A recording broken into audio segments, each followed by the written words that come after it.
Shalom, shalom, glória a Deus por sua vida. Estamos aqui no Devocional capítulo 2 do livro de 1 Reis. Estamos vendo aqui os finais, da vida de Davi. Aqui começa também o reinado do rei Salomão. Antes de a gente começar essa leitura, vamos orar? Quero te convidar para a gente estar orando.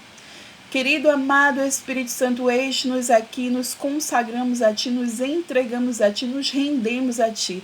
Declaramos nossa mente e nosso coração cativos à Tua voz, à Tua palavra.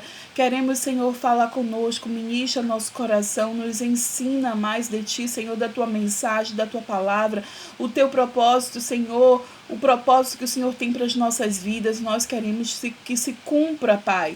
Nós queremos os Teus sonhos, Pai. Nós queremos, Pai, implanta cada vez mais dentro do nosso coração, aviva nosso coração, para que possamos fazer a Tua vontade, em nome de Jesus. Amém. Glória a Deus. Então, capítulo 2. As instruções de Davi a Salomão, Quando se aproximava o dia de sua morte, Davi deu instruções ao seu filho Salomão. Eu estou para seguir o caminho de toda a terra. Por isso, seja forte e seja homem. Obedeça ao que o Senhor, o seu Deus, exige. Ande nos seus caminhos e obedeça os seus decretos, aos seus mandamentos, às suas ordenanças e aos seus testemunhos, conforme se acham escritos na lei de Moisés.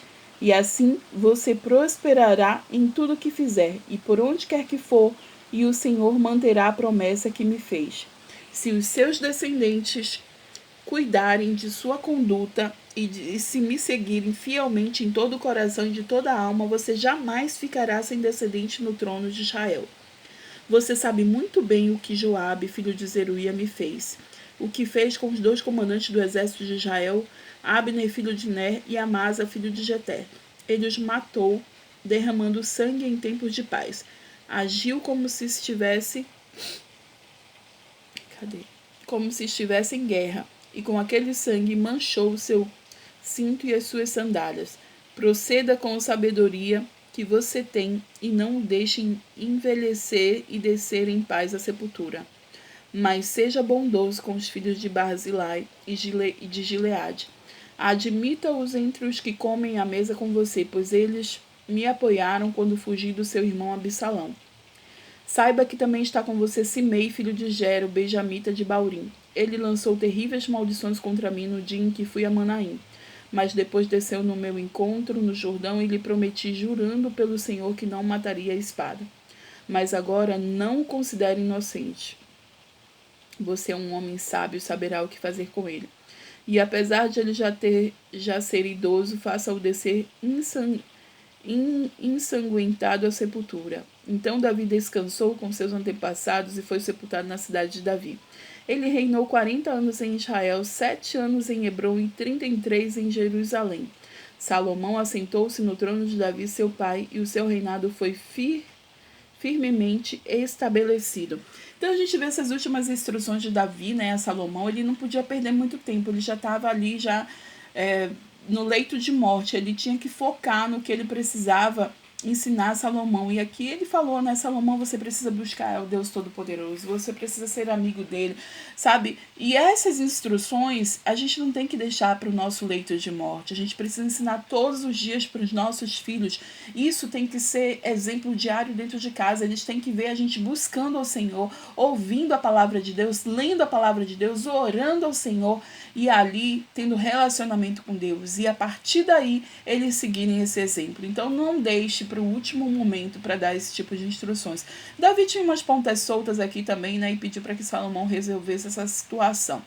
Vamos ver aqui sobre o reinado de Salomão. Adonias, filho de Rachite, foi até Betseba, mãe de Salomão, que lhe perguntou, você vem em paz? E ele respondeu sim, e acrescentou, tenho algo para lhe dizer. E ela disse, fale. Você sabe, disse ele, que o reino era meu, e todo Israel me via como seu rei. Mas as circunstâncias mudaram e o reino foi para meu irmão, pois o Senhor o concedeu a ele.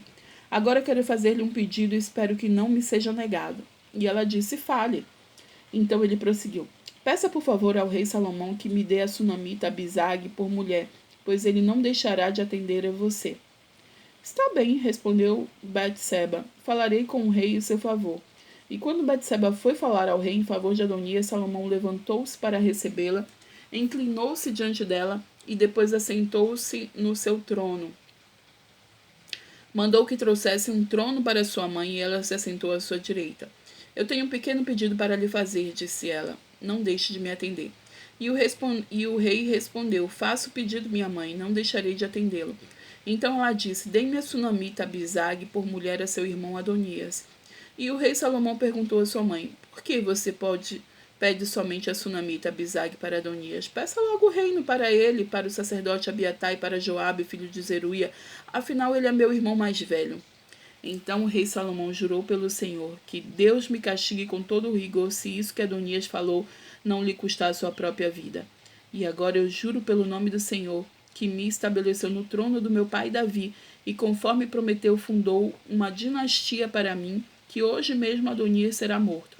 E o rei Salomão deu ordem a Benaia, filho de Joiada, e este feriu e matou Adonias. Lembra-se, né?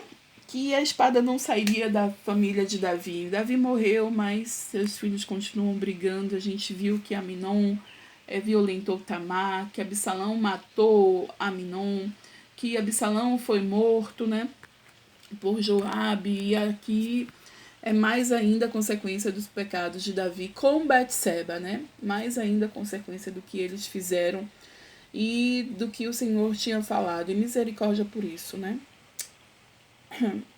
Versículo 26. Ao sacerdote Abiatar, o rei ordenou, vá para Anatote. Agora, o que Adonias tinha que pedir? Essa que ele pediu, a sunamita, era aquela que tinham levado para o rei para esquentar ele, lembra? Era como se fosse uma nova esposa, mas ele não tinha relações com ela. Ele deitava com ela para que ela aquecesse ele. E aí, o que o filho tinha que pedir a essa menina, rapaz? Pelo amor de Deus, aí que sobrou para ele. Misericórdia. Ao sacerdote Abiatar, o rei ordenou, vá para Anatote, para suas terras. Você merece morrer, mas hoje eu não matarei, pois você carregou a arca do soberano Senhor diante de Davi, meu pai, e partilhou de todas as aflições dele. Então Salomão expulsou Abiatar do sacerdócio do Senhor, cumprindo a palavra que o Senhor tinha dito em Siló a respeito da família de Eli. Quando a notícia chegou a Joabe que havia conspirado com Adonias, ainda que não com Absalão, ele fugiu para a tenda do Senhor e agarrou-se às pontas do altar. A galera, quando tá com medo, vai para onde? Pro altar, né? Tem medo, aí vai ali pro templo do Senhor, né? E foi isso que Adonias tinha feito, e é isso aqui que Joabe tá fazendo, né? Foi ali pra tenda se agarrar na ponta do altar. Cadê? Versículo 29. Foi dito ao rei Salomão que Joabe havia se refugiado na tenda do Senhor e estava ao lado do altar. Então Salomão ordenou a Benaia, filho de Joiada, vá matá-lo. Então Benaia entrou na tenda do Senhor e disse a Joabe, o rei lhe ordena que saia. Não, respondeu ele, vou morrer aqui. E Benaia relatou ao rei a resposta de Joabe. Então o rei ordenou a Benaia, faça o que ele diz, mate-o e sepulte-o, e assim você retirará de mim, da minha família, a culpa do sangue inocente que Joabe derramou. E o Senhor fará recair sobre a cabeça dele o sangue que derramou. E ele atacou 2 homens mais justos e melhores do que ele, sem o conhecimento de meu pai Davi, e os matou à espada. E os 2 homens eram Abner, filho de Ner, comandante do exército de Israel, e Amasa, filho de Jeté, comandante do exército de Judá.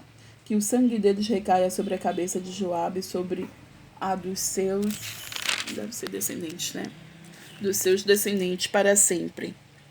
Mas que a paz do Senhor esteja para sempre sobre Davi, sobre os seus descendentes, sobre a sua dinastia e sobre o seu trono.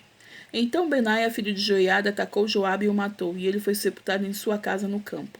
No lugar dele, o rei nomeou Benaia, filho de Joiada, para o comando do exército, e o sacerdote Zadok, em lugar de Abiatar. Depois o rei mandou chamar Simei e lhe ordenou, construa para você uma casa em Jerusalém. Você morará nela e não poderá ir para nenhum outro lugar. Esteja certo de que no dia em que sair e atravessar o vale de Cedron, você será morto, e você será responsável por sua própria morte.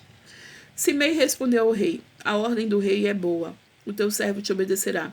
E Simei permaneceu em Jerusalém por muito tempo. Mas 3 anos depois, 2 escravos de Simei fugiram para a casa de Aquis, filho de Maaca, rei de Gate. Alguém contou a Simei Seus escravos estão em Gate. Então Simei selou um jumento e foi até Aquis, em Gate, procurar os seus escravos. E de lá Simei trouxe os escravos de volta. Quando Salomão soube que Simei tinha ido a Gate, voltado a Jerusalém, mandou chamá-lo e lhe perguntou: Eu não fiz você jurar pelo Senhor e não advertir no dia em que for para qualquer outro lugar esteja certo de que você morrerá? E você me respondeu: Esta ordem é boa e obedecerei.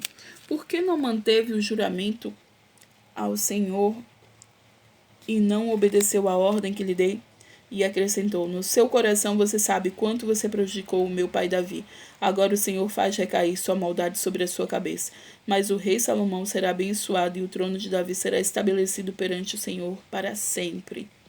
Então o rei deu ordem a Benaia, filho de Joiada, e atacou Simei e o matou. E assim o reino ficou bem estabelecido nas mãos de Salomão. A gente vê que parece que é crueldade isso que o Salomão fez, né? As primeiras coisas que ele fez, na verdade, foi cumprir o que o pai dele tinha dito. O Davi, no leito de morte, ensinou e orientou Salomão em várias coisas. E parece que é ruim isso que Salomão está fazendo. Mas ele está simplesmente obedecendo às ordens de Davi. Ele está simplesmente cumprindo o que o pai disse. Então ele começou a tirar todas as pontas soltas, tudo que Davi tinha pedido ali para ele fazer, ele começou a fazer. E a gente vai começar a ver mais sobre o reinado de Salomão, né? O que acontece. O próximo capítulo, inclusive, é o capítulo onde ele pede sabedoria a Deus e a gente vai já para ele.